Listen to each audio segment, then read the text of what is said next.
अस्सलामुअलैकुम दोस्तों, कैसे हैं आप सब। उम्मीद करती हूँ आप सब जहाँ भी होंगे अल्लाह आपको अपने हिफ्ज़ व आमान में रखेगा, आपके घरों में सुकून रहेगा और आपकी हर परेशानी को आसान करेगा।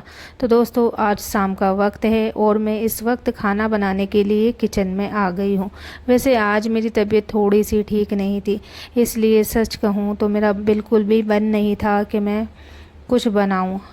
आप लोगों को भी पता है, जब तबीयत ख़राब हो तो इंसान का मन करता ही नहीं है कि कुछ बनाए। तो मैंने सोचा कि चलो आज चावल बना लेती हूँ। चावल वैसे भी जल्दी बन जाते हैं और ज़्यादा मेहनत भी नहीं करनी पड़ती। लेकिन तभी घर में से आवाज़ आई कि आज चावल में आलू या वेजिटेबल्स वगैरह डालने की बजाय जो चिकन रखा हुआ है वो डाल देना। तो मैंने कहा चलो ठीक है, चावल तो वैसे भी बना रही हूँ, इसी में चिकन ऐड कर देती हूँ और आज सिंपल सा पुलाव बना लेते हैं। तो दोस्तों, यहाँ पर मैं पहले चावल बनाने के लिए तैयारी कर रही हूँ। जैसे मैंने तेल रख दिया है और इसके साथ साथ ही मैं कई बातें हैं जो सोच भी रही थी। तो आज मैं आप लोगों के साथ अपनी ही एक फ्रेंड की कहानी आप लोगों के साथ शेयर करना चाहती हूँ, क्योंकि आज की बात सिर्फ मेरी नहीं है, आज की बात उन औरतों की है जो बाहर से बिल्कुल नॉर्मल दिखाई देती है, घर का काम करती हैं, सबके लिए खाना बनाती हैं, बच्चों को संभालती हैं, शौहर की पसंद नापसंद का ख्याल रखती हैं, सबके सामने मुस्कुराती हैं, लेकिन जब रात को अपने कमरे का दरवाज़ा बंद करती हैं तो शायद तकिए में मुंह छुपाकर रोती है और कोई नहीं जानता कि उनके दिल के अंदर कितनी चीखें दबकर रह गई है। आज की कहानी मेरी एक दोस्त की है।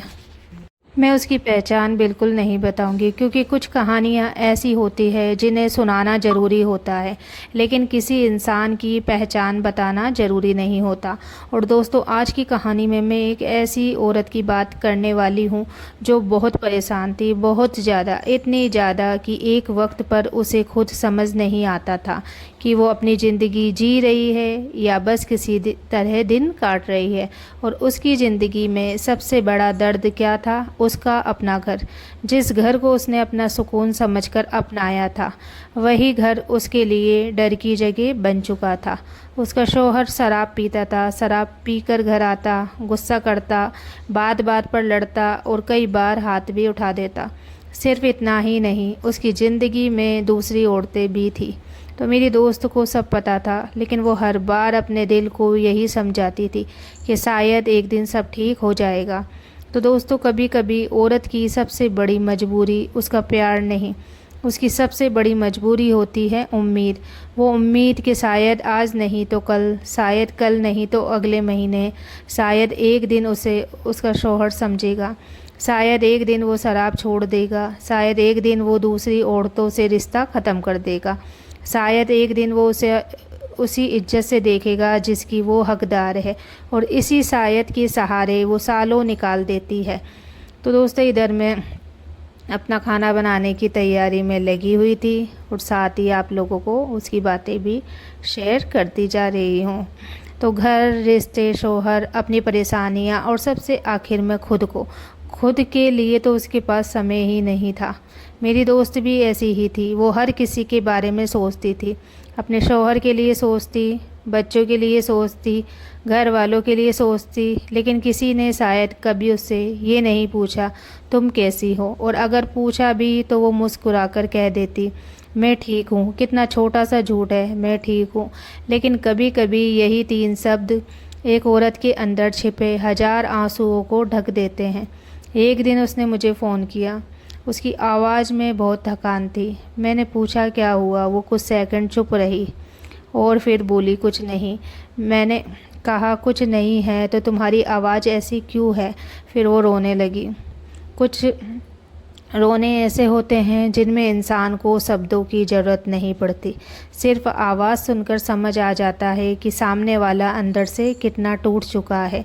वो रोते हुए कह रही थी मैं बहुत थक गई हूँ। बस यही चार शब्द कि मैं बहुत थक गई हूँ, लेकिन उन चार शब्दों के पीछे उसकी पूरी ज़िंदगी छुपी हुई थी। वो बोली मैंने क्या नहीं किया उसके लिए। मैंने उसका घर संभाला, उसकी पसंद का खाना बनाया, उसके गुस्से को सहा, उसकी शराब को सहा, उसकी बेवफाई को सहा, लोगों की बातें सुनी, घर वालों के सामने चुप रही, बच्चों के सामने रोना बंद किया, लेकिन अब मुझ में ताकत नहीं बची। उसकी बात सुनकर मेरे पास भी कुछ देर तक कोई जवाब नहीं था, क्योंकि कुछ दर्द का जवाब शब्दों में नहीं होता। और मैं आज ये बात बहुत साफ कहना चाहती हूँ, किसी भी औरत का मार खाना उसकी किस्मत नहीं है। किसी का शराब पीकर उसे पीटना कोई छोटी बात नहीं है। किसी का बार बार अपमान करना प्यार नहीं, और किसी की बेवफाई को सहते रहना किसी औरत की जिम्मेदारी बिल्कुल भी नहीं है। सब्र का मतलब ये नहीं कि इंसान जुल्म को हमेशा सहता रहे। सब्र का मतलब ये भी हो सकता है कि इंसान टूटने के बाद भी अल्लाह से जुड़ा रहे और अपने लिए सही कदम उठाने की हिम्मत करे। अगर कोई औरत ऐसी परिस्थिति में है जहां उसकी जान या सुरक्षा को खतरा है, तो उसे भरोसेमंद लोगों से मदद लेनी चाहिए और अपनी सुरक्षा को सबसे पहले ख्याल रखना चाहिए। अस्तगफिरुल्लाह पढ़ना दिल को अल्लाह की तरफ मोड़ सकता है, लेकिन जुल्म सहते रहना किसी इबादत की शर्त नहीं है। तो मेरी दोस्त की हालत ऐसी ही हो गई थी। उसे रात में नींद नहीं आती, शौहर कब आएगा, किस हाल में आएगा, शराब पीकर आएगा या नहीं, आज लड़ाई होगी या नहीं, आज हाथ उठेगा या नहीं, आज घर में सुकून रहेगा या नहीं। उसका दिमाग हर समय इसी डर में रहता था। तो सोचिए, जिस घर में इंसान को सुकून मिलना चाहिए, वही अगर हर आवाज़ से डरने लगे, दरवाज़ा खुलने की आवाज़ से दिल धड़कने लगे, तो इंसान अंदर से कितना टूटता होगा। और ऐसे ही एक दिन वो अपने कमरे में अकेली बैठी थी, बहुत रो रही थी। उसने कहा कि उसे लगा अब उसके पास कोई रास्ता नहीं है। उसने बहुत लोगों से बात की, बहुत कोशिशें की, बहुत समझाया, बहुत सहा, लेकिन कुछ बदल नहीं रहा था। और उसी रात उसने पहली बार अपने हाथ उठाकर अल्लाह से कहा, या अल्लाह मैं बहुत कमज़ोर हूँ, मुझे संभाल ले। और फिर वो बस रोती रही।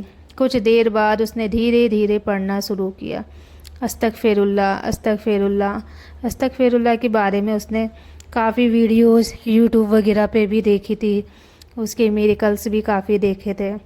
तो अस्तगफिरुल्लाह उसे उस वक्त कोई बड़ी चीज़ नहीं चाहिए थी। उसे अस्तगफिरुल्लाह पढ़ते टाइम उसे बस अपने दिल का बोझ हल्का करना था। वो बस अल्लाह से बात करना चाहती थी। और दोस्तों, कभी कभी हमें लगता है कि हमें बहुत बड़ी चीज़ चाहिए, लेकिन असल में हमें सिर्फ इतना चाहिए होता है कि हम अपनी परेशानी किसी ऐसे इंसान के सामने रख दे जो हमारी हालात जानता हो।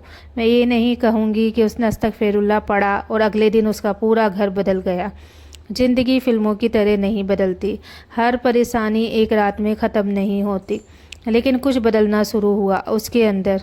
पहले वो हर बात के बाद खुद को दोष देती थी, आज वो खुद से पूछने लगी है, क्या हर गलती मेरी है। पहले वो हर बात पर डरती थी, अब उसने सोचना शुरू किया, मुझे अपने लिए भी खड़ा होना होगा।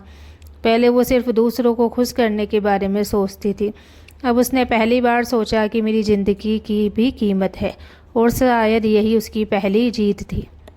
तो अस्तगफिरुल्लाह सिर्फ ज़ुबान से कह देने का नाम नहीं है। हम जब कहते हैं अस्तगफिरुल्लाह, तो इसका मतलब है, या अल्लाह मैं तुझसे अपने गुनाहों की माफ़ी मांगती हूँ।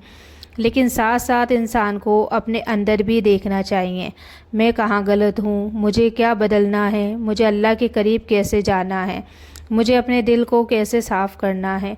और अगर किसी ने मेरे साथ जुल्म किया तो मुझे अपनी सुरक्षा और इज्जत के लिए क्या सही कदम उठाना चाहिए, ये सब भी समझना ज़रूरी है। तो मेरी दोस्त ने एक छोटी सी आदत बना ली। जब बहुत रोना आता तो वो अस्तगफिरुल्लाह पढ़ती, गुस्सा आता तो अस्तगफिरुल्लाह पढ़ती, दिल घबराता तो अस्तगफिरुल्लाह पढ़ती, जब रात को नींद नहीं आती तो अस्तगफिरुल्लाह पढ़ती। लेकिन उसने इसे किसी जादुई फॉर्मूले की तरह नहीं लिया, उसने इसे अल्लाह की तरफ लौटने का ज़रिया बनाया। और यही बात मुझे उसकी सबसे अच्छी लगी। तो यहाँ पर देखो, मेरा खाना भी बन ही रहा था, इसके साथ साथ आप लोगों से मेरी बातें चल रही हैं। तो घर का काम करते करते औरत खुद पता नहीं कब कहाँ इतनी खो जाती है। आज मेरी तबीयत ख़राब थी और मैं खाना बना रही थी ना, तो मुझे खाना बनाते बनाते उसकी ही बातें याद आ गई थी कि दूसरों की ज़रूरत समझते समझते हम खुद अपनी ज़रूरतों को कैसे भूल जाते हैं, लेकिन कभी कभी अपनी आत्मा की भूख भी हम भूल जाते हैं, और वो भूख होती है सुकून की।